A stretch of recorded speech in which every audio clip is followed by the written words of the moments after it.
بسم اللہ الرحمن الرحیم۔ حالم قسط نمبر 14۔ پچھلے قسط میں ہم نے دیکھا کہ وان فاتح نے حالم کی خدمات حاصل کر لی ہیں۔ اس کے علاوہ مسز اسرا محمود نے ایڈم کو اسے گھر واپس بھیج دیا ہے۔ اب دیکھتے ہیں اس ایپیسوڈ میں کیا ہوتا ہے۔ ایڈم محمد اس سکے کو جیب میں لیے جانے کتنی دیر سڑکوں کی خاک چھانتا رہا تھا۔ گھر آیا تو ننھا باغیچہ گرمی میں جھلس رہا تھا۔ مرغی ڈربے میں کسی کونے میں چھپی بیٹھی تھی، پھول مرجھائے ہوئے لگ رہے تھے۔ وہ تھکا ماندہ اندر داخل ہوا تو ماں راہداری میں کچن کے دروازے پہ کھڑی نظر آئی۔ اسے دیکھ کے آنکھوں میں حیرت ابھری۔ تم جلدی آ گئے، خیریت؟ عبداللہ خلاف توقع آج واپس آ گیا ہے، اس لیے میری چھٹی ہو گئی۔ مگر ایڈم، میری تو ابھی 10 منٹ پہلے عبداللہ کی والدہ سے بات ہوئی ہے۔ اسرا نے اس کو بلوایا تھا مگر بس نہ ملنے کی وجہ سے وہ کل صبح تک ہی آ پائے گا۔ ایڈم وہیں ٹھٹک کے رہ گیا۔ نہیں، مسز اسرا نے کہا کہ وہ آ چکا ہے، اس لیے انہوں نے مجھے بھیج دیا۔ کیا تمہیں یقین ہے کہ انہوں نے تمہیں کسی اور وجہ سے نہیں بھیجا؟ ابو تشویش سے اسے دیکھ رہی تھی۔ ایڈم کا دماغ بھگ سے اڑ گیا۔ کیسی دنیا تھی یہ، کون سچا تھا کون جھوٹا؟ وہ گمسم سا ہو گیا، پھر الٹے قدموں باہر نکل آیا۔ برآمدہ دھوپ سے محفوظ تھا، وہاں چھایا تھی۔ وہ کرسی پہ بیٹھ گیا اور ننھے باغیچے کو دیکھنے لگا۔ پیر کینچی کی صورت میز پہ رکھ لیے، چہرہ سوچ میں ڈوبا لگتا تھا۔ پھر سے فون نکال کے ڈرائیور کا نمبر ملایا۔ ڈرائیور ساری سیاستوں اور اندر کی سازشوں سے بے خبر ہوتا تھا۔ نہ اس کا اتنا عہدہ تھا، نہ مقام کے اسے کوئی شریک کرتا۔ ایڈم، تم آج آئے کیوں نہیں؟ وہ اس کی آواز سنتے ہی شروع ہو گیا۔ فاتح صاحب پارلیمنٹ جاتے وقت ہمیشہ 2 کپ کافی کے پیتے ہیں۔ عثمان کو بھول گیا تھا، اس نے صرف ایک دیا۔ یہ کیا طریقہ ہے؟ اپنی طرف سے ڈرائیور نے روب جھاڑا۔ وان فاتح اس وقت کہاں ہے؟ ابھی میں ان کو گھر لایا ہوں، پھر یہاں سے ہم نے آگے جانا ہے۔ باڈی مین کا فرض بھی عثمان ادا کر رہا ہے۔ تمہارا پوچھا بھی تھا فاتح صاحب نے۔ میں ابھی آتا ہوں، لیکن سنو، وہ احتیاط سے پوچھنے لگا، آج گھر میں کچھ ہوا ہے کیا؟ کیا مطلب؟ کوئی غیر معمولی واقعہ، کوئی ایشو؟ میں اس لیے پوچھ رہا ہوں کہ کہیں میری وجہ سے۔ صبح فاتح صاحب کی اہم فائل چوری ہو گئی۔ ملازمہ بتا رہی تھی کہ صاحب نے وہ جو پینٹر لڑکی آتی ہے نا، اس سے بھی پوچھ گچھ کی ہے۔ صاحب بہت غصے میں تھے صبح۔ ادھر پارلیمنٹ میں بھی سب کو پتہ تھا، 2-3 ڈرائیورز نے تو مجھ سے بھی آ کے پوچھا۔ تالیہ سے؟ اس کا دماغ تیزی سے کام کر رہا تھا۔ صاحب نے تالیہ سے پوچھ گچھ کی؟ ملازم کہہ رہے ہیں کہ صاحب کو شک ہے کہ تالیہ نے ہی چوری کی ہے۔ وہ اتنا باخبر تھا جتنا ہر ڈرائیور ہوتا ہے۔ ایڈم کے دماغ میں گھنٹیاں بجنے لگیں۔ میں آتا ہوں، کہہ کے فون رکھا اور باہر کو بھاگا۔ وان فاتح کی رہائش گاہ پہ گھنٹی بجاتے ہی گارڈ باہر نکل آیا۔ تمہارا کام ختم ہو چکا ہے ایڈم، تم کیوں آئے ہو؟ گارڈ کو شاید ایڈم کو اندر نہ آنے دینے کی ہدایت دی گئی تھی۔ مجھے فاتح صاحب سے ملنا ہے، وہ بے چینی سے بولا تھا۔ ایسے تو صاحب نہیں ملتے، وہ بہت مصروف ہوتے ہیں۔ صرف 5 منٹ کے لیے ملنے دو، میں چلا جاؤں گا۔ ابھی الفاظ منہ میں تھے کہ آٹومیٹک گیٹ کھلتا چلا گیا۔ ایڈم نے چونک کے دیکھا، فاتح کی کار باہر نکل رہی تھی۔ فاتح پچھلی سیٹ پہ سر جھکائے، اینک لگائے، موبائل دیکھ رہا تھا۔ البتہ ڈرائیور نے ایڈم کو دیکھ کے کار آہستہ کر دی۔ ایڈم بھاگ کے فاتح کی کھڑکی تک گیا، بے چینی سے دستک دی۔ اس نے چونک کے سر اٹھایا، پھر بٹن پہ انگلی رکھی، شیشہ نیچے ہوتا گیا۔ تم کہاں تھے صبح سے ایڈم؟ اس نے سادگی سے پوچھا تو اگلی سیٹ پہ بیٹھا عثمان پورا گھوم کے تندہی سے بولا، سر عبداللہ نے پہنچ جانا تھا تو اس کو فارغ کر دیا۔ کیا میں نے تم سے پوچھا ہے عثمان؟ وہ اسی سنجیدگی سے عثمان کو دیکھ کے بولا تو وہ چپ ہو گیا۔ فاتح نے گردن اس کی طرف موڑی، اور تم ٹھیک ہو ایڈم؟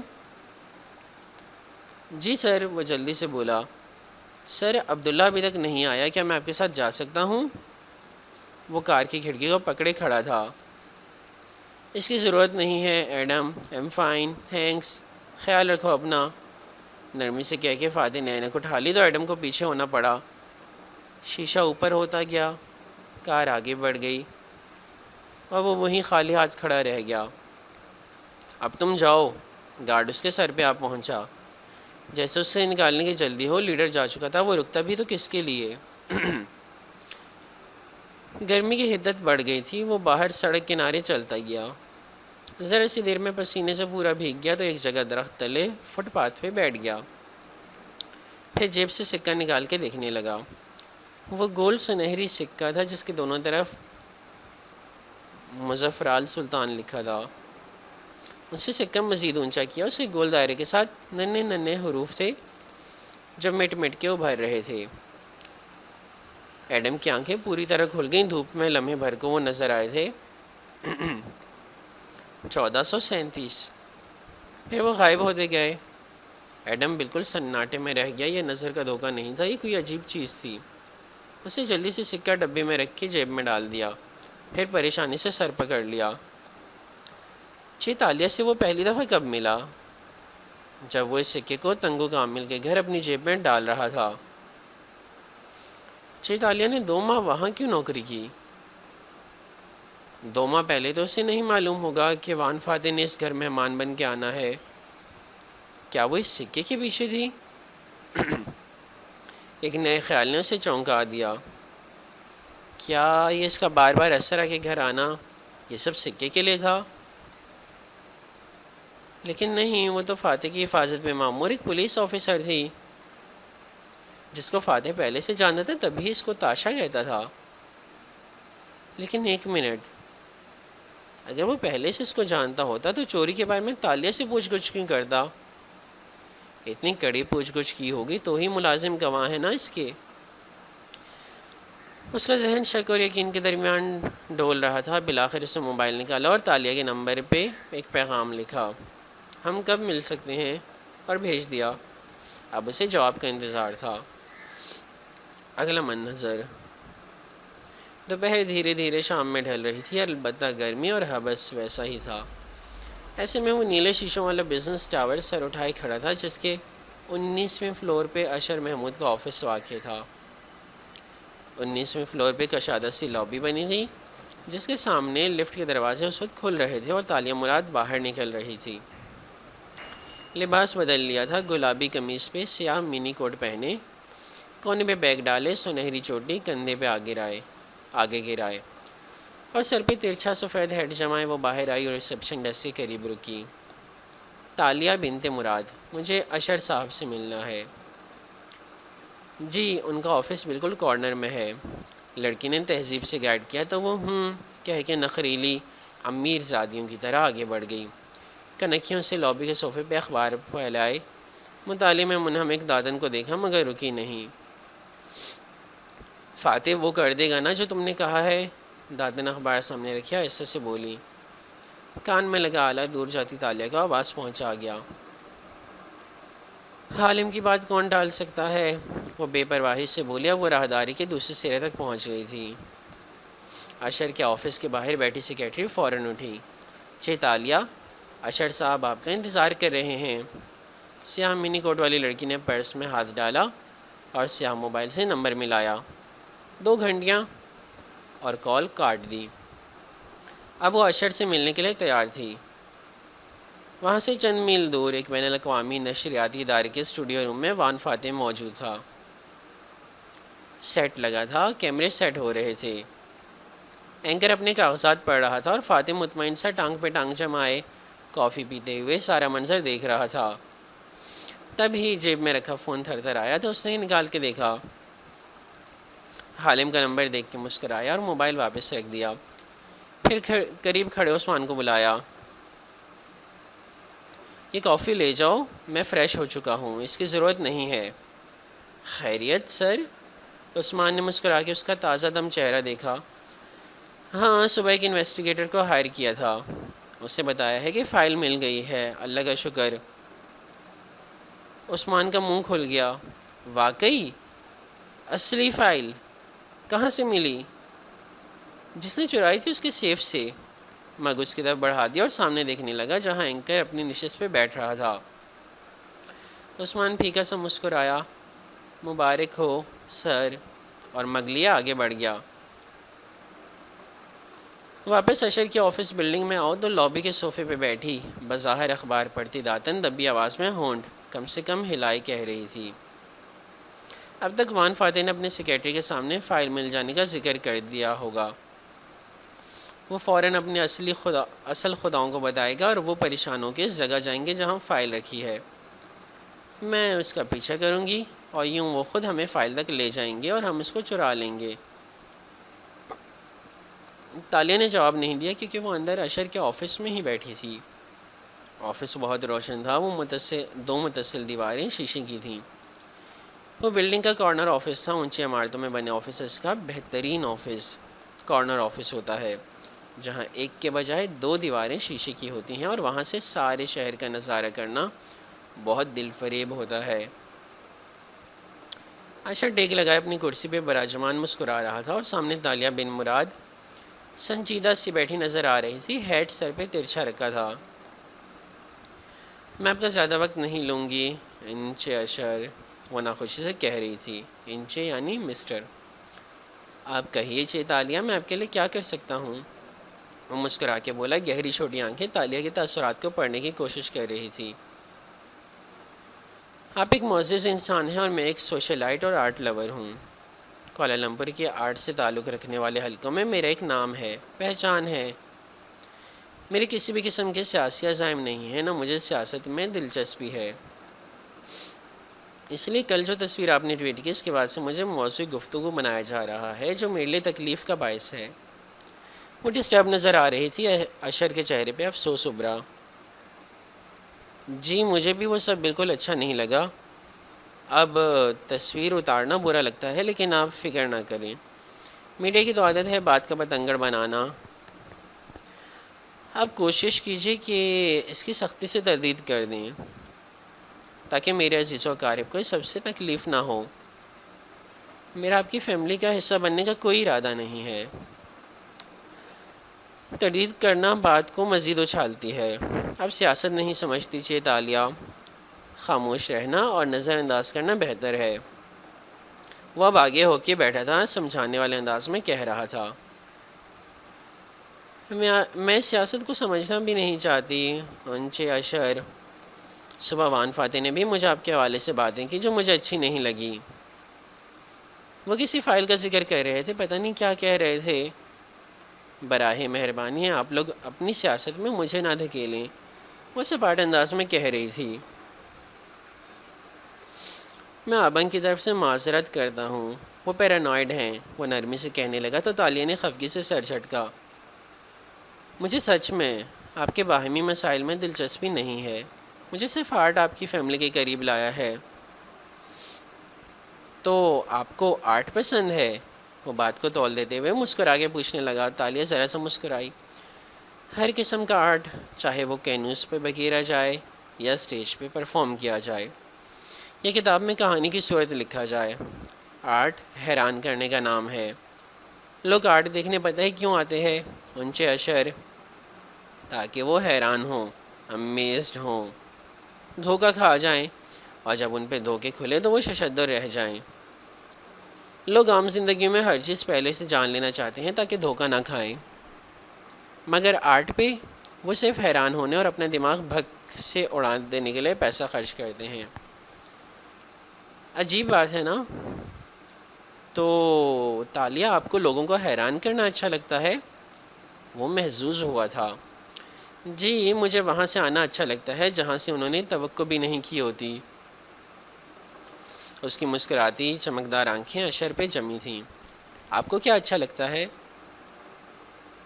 اشر کی مسکراہٹ گہری ہوئی۔ میں ایک آرکیٹیکٹ ہوں، مجھے اونچی عمارتیں بنانا اور بلندیوں پہ کھڑے ہو کے دنیا کو دیکھنا اچھا لگتا ہے۔ تالیہ نے دیکھا اس کے عقب میں شیشے کی دیوار سے دور تک پھیلی اونچی عمارتیں نظر آ رہی تھیں۔ دروازہ دستک کے ساتھ کھلا اور رملی نے اندر جھانکا۔ سر، سوری مگر ضروری بات ہے، ادھر داتن کان میں بولی۔ رملی ابھی اٹھ کے گیا ہے، عثمان نے اسے بتا دیا ہے کہ شاید کہ فائل مل گئی ہو۔ اشر اس مداخلت میں بدمزہ ہوا، بھی خفگی سے رملی کو ٹوکنے ہی والا تھا کہ تالیہ بیگ اٹھائے اٹھ کھڑی ہوئی۔ اب کام کیجیے، میں چلتی ہوں۔ انداز سنجیدہ اور لیا دیا سا تھا۔ اشر نے گہری سانس لی، مسکرایا اور کھڑا ہو گیا۔ اوکے، نیلامی پہ ملاقات ہوگی چیتالیہ، سی یو۔ باہر آ کر وہ سیل فون پہ بٹن دباتی چلتی آئی، جیسے کوئی ضروری میل کر رہی ہو۔ اشر کے آفس کے سامنے لاؤنج سا بنا تھا، وہ ٹائپ کرتے کرتے وہیں بیٹھ گئیں۔ میں تیار ہوں، جیسے ہی رملی نکلے گا میں اس کا پیچھا کروں گی۔ دادن کی آواز کان میں گونجی تو تالیہ جھکے سر کے ساتھ بولی، اسے جلد ہی پریشان ہو کے نکلنا چاہیے۔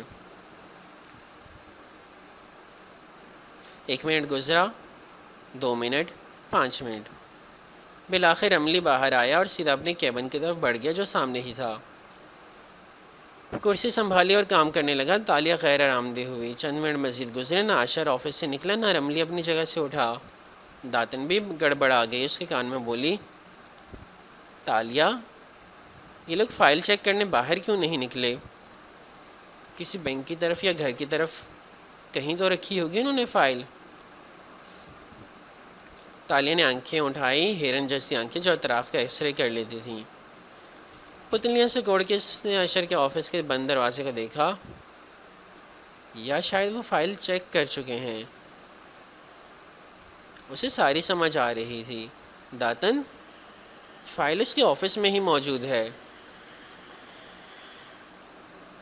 اوہ، داتن کی فکر مند آواز آئی۔ آفس میں واردات کرنے کے لیے ہفتے بھر کی تیاری چاہیے، کوئی لمبا کون کھیلنا پڑے گا۔ ہمارے پاس ہفتہ نہیں ہے داتن، ہمارے پاس چند منٹ ہیں، مجھے وہ فائل ابھی چرانی ہے۔ مگر تالیہ، ساری زندگی میں نے لالچ میں چوریاں کی ہیں داتن، ساری زندگی میں نے پیسے کے لیے جھوٹ بولے ہیں۔ میں چور ہوں، جھوٹی ہوں، مگر مجھے پہلی دفعہ کسی سے وعدہ نبھانا ہے۔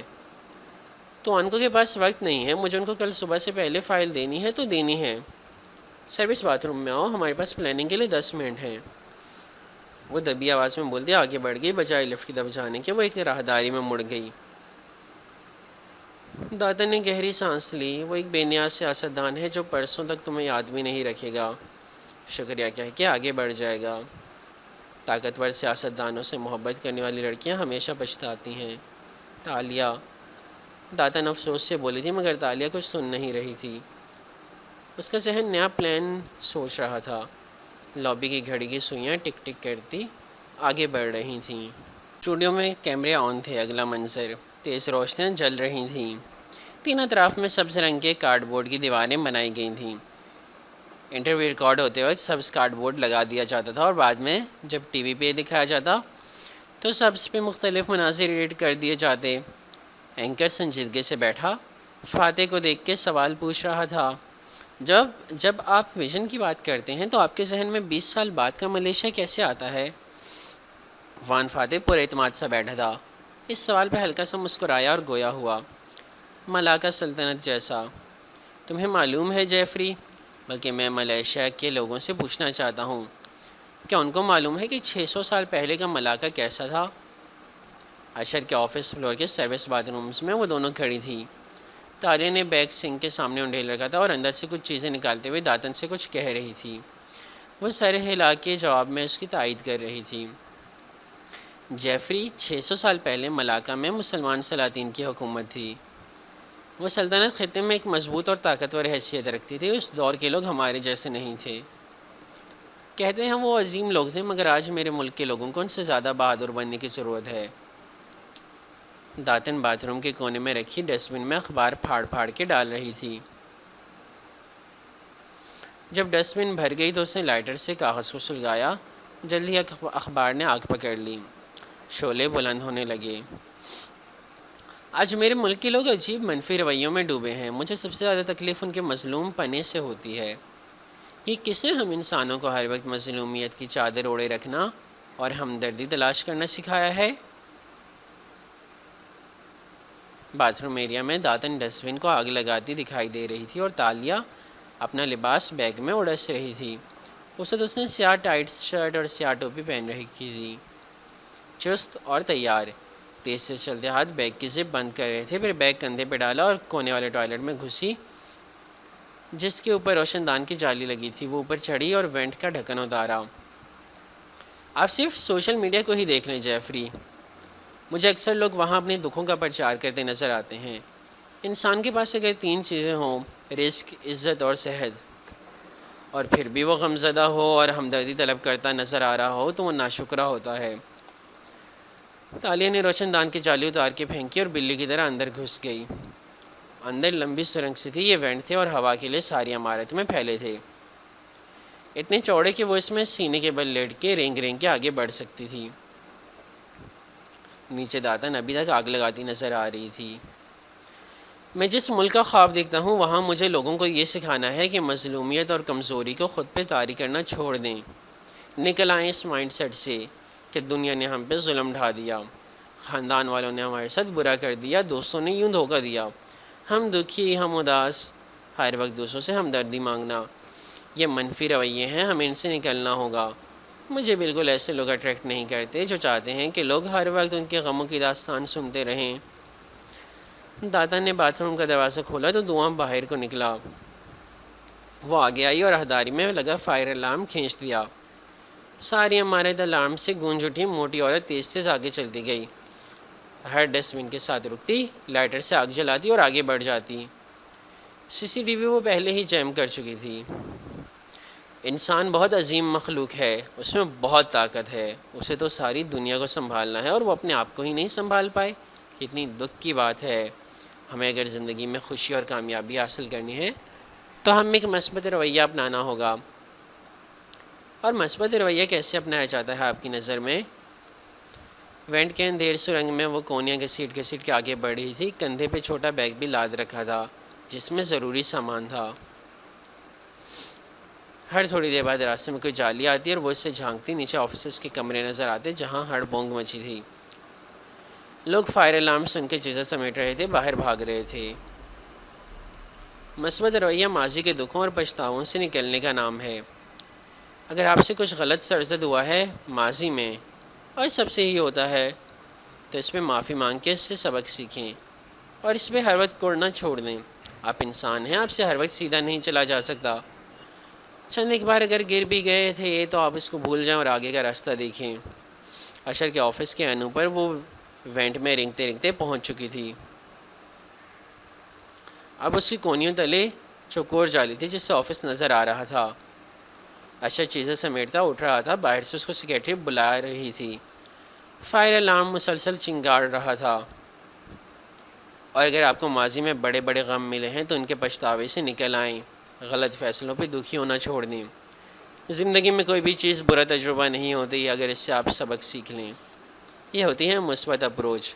جو برا ہوا ہے آپ کے ساتھ یا جو برا آپ نے کیا ہے، دونوں سے سیکھنے کے پہلو نکالیں، سبق حاصل کریں اور ریلیکس ہو جائیں، پھر وہ تجربہ آپ کو غمگین نہیں کرے گا۔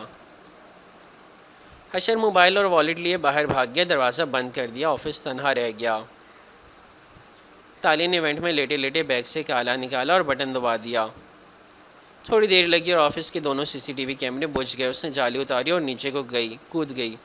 عین اشر کی میز پہ چہرے کو وہ سیاہ اسکائی ماسک سے ڈھانک چکی تھی۔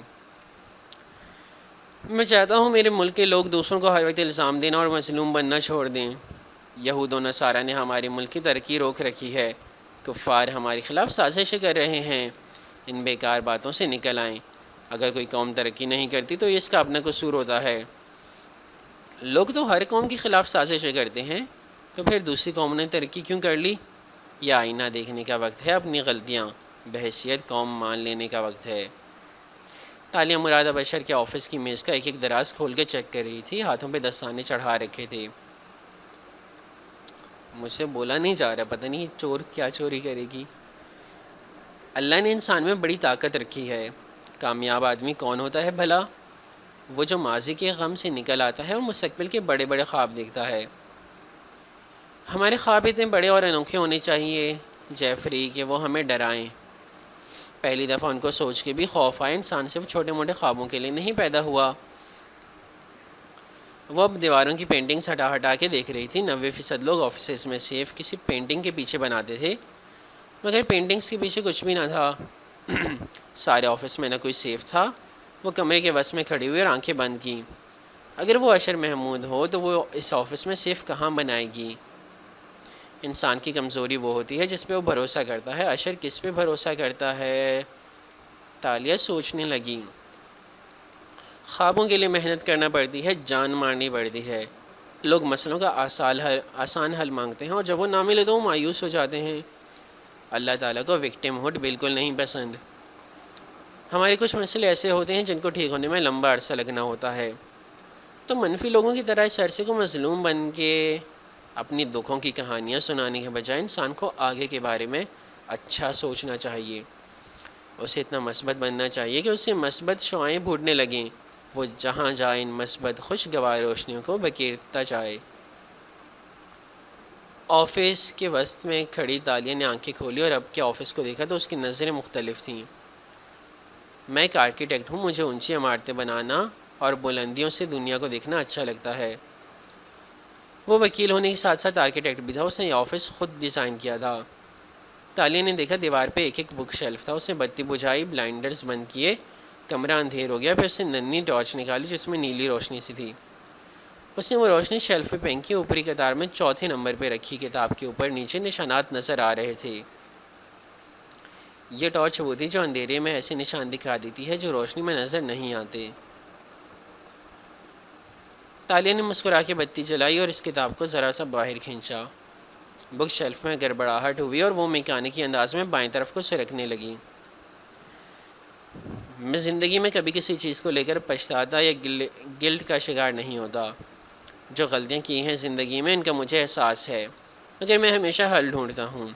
بجائے خود کو لعنت ملامت کرنے کے، ہم ہر روز رات کو اگر یہ تسلیم کر لیں کہ ہم انسان ہیں، غلطیاں ہم سے ہو جاتی ہیں، کوئی بات نہیں، ہم اس سے سبق سیکھیں گے اور اگلے دن کو ایک نئے دن کے طور پر گزاریں گے تو نیند اچھی آئے گی۔ بک شیلف سامنے سے ہٹ چکا تھا اور پیچھے دیوار میں ایک سلور سیف نصب تھا۔ تالیہ نے کان میں لگا آلہ دبایا۔ داتن، یہ گلین ریڈر ہے، 20 منٹ لگیں گے مجھے۔ اشر کے آفس اور راہداری کے درمیان مزید ڈائیورژن کریٹ کرو، آگ، دھواں، کچھ بھی۔ تالیہ جلدی کرو، وقت کم ہے دیوانی لڑکی، داتن پریشانی سے کہہ رہی تھی۔ اور جتنے میرے ساتھ زندگی میں حادثے ہوئے میں ان کو بھی ایک تجربہ سمجھتا ہوں۔ میری بیٹی آریانہ، سب جانتے ہیں کہ وہ کھو گئی، سب جانتے ہیں کہ اس کے پیچھے کس کا ہاتھ ہے۔ میں چاہتا تو اس کا غم لے کر طارق کو دنیا ہو جاتا، خود کو بلیم کرتا، دنیا بھر کو بلیم کرتا، مگر میں نے اس کو ایک تجربے کے طور پہ لیا۔ اللہ کی چیز تھی، اللہ نے لے لی، لیکن کیا میں نے اس امانت کا شکر ادا کیا تھا؟ اور اب مجھے اپنے باقی دونوں بچوں کو کیسے پالنا ہے، ان کے لیے اللہ کا شکر گزار کیسا ہونا چاہیے؟ میں بس یہی سوچتا ہوں۔ مثبت رویہ وہ دیکھنے کا نام ہے جو آپ کے پاس بچ گیا ہے، اور منفی رویہ ہر وقت اس کو سوچنے کا نام ہے جو کھو گیا ہے۔ وہ کانوں میں ہیڈ فون لگائے سیف کے سامنے کھڑی مختلف سمتوں میں اس کا پہیہ گھما رہی تھی۔ ماسک تلے چہرے پہ پسینہ آ رہا تھا، وہ آوازیں سن رہی تھی، کس حرکت پہ کہاں کلک ہونا تھا۔ سیف کا دھات دھیرے دھیرے اسے راز بتا رہا تھا، ساتھ ہی وہ کاغذ میں مختلف نمبرز لکھتی جا رہی تھی۔ جسم پسینے میں نہایا ہوا تھا۔ مجھے اپنے ملک کے لوگ مایوس اچھے نہیں لگتے۔ میں چاہتا ہوں کہ وہ مثبت بنے، پر امید، اونچے خواب رکھنے والے، وسیع سوچ رکھنے والے۔ میں چاہتا ہوں لوگ شکر گزار بنیں، جو ہے اس کی قدر کریں، جو نہیں ہے اس کو زیادہ نہ سوچا کریں۔ واضح کلک کی آواز آئی، تالیہ نے گہری سانس لے کر پہیہ گھمائے تو دروازہ کھل گیا۔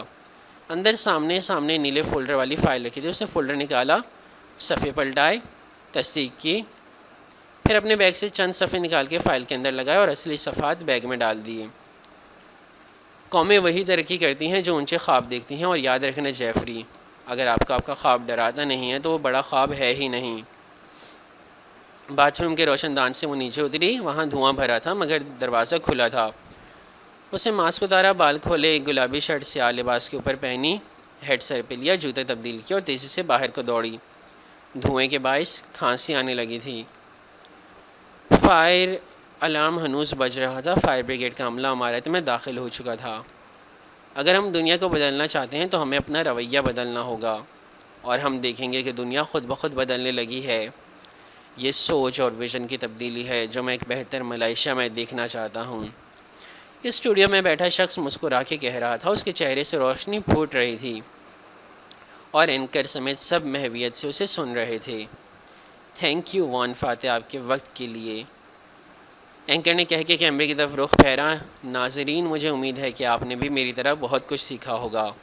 اور انٹرویو ختم ہو چکا تھا۔ فاتح اب اپنی شرٹ پہ لگا مائک اتار رہا تھا، اس کی مسکراہٹ سمٹ چکی تھی۔ ذہن میں حالم اور فائل کا خیال بار بار آ رہا تھا۔ حالم نے فائل چرا تو لی، اب اس چرائی ہوئی فائل کو آگے کیسے لے کے جانا ہے یہ ہم جانیں گے انشاءاللہ اگلے ایپیسوڈ میں۔ تب تک کے لیے اپنا خیال رکھیے گا اور کمنٹ ضرور کیجیے گا، آپ کے کمنٹ سے مجھے پتہ لگتا ہے کہ زیادہ تر لوگ اس کو دیکھ رہے ہیں۔ اللہ حافظ۔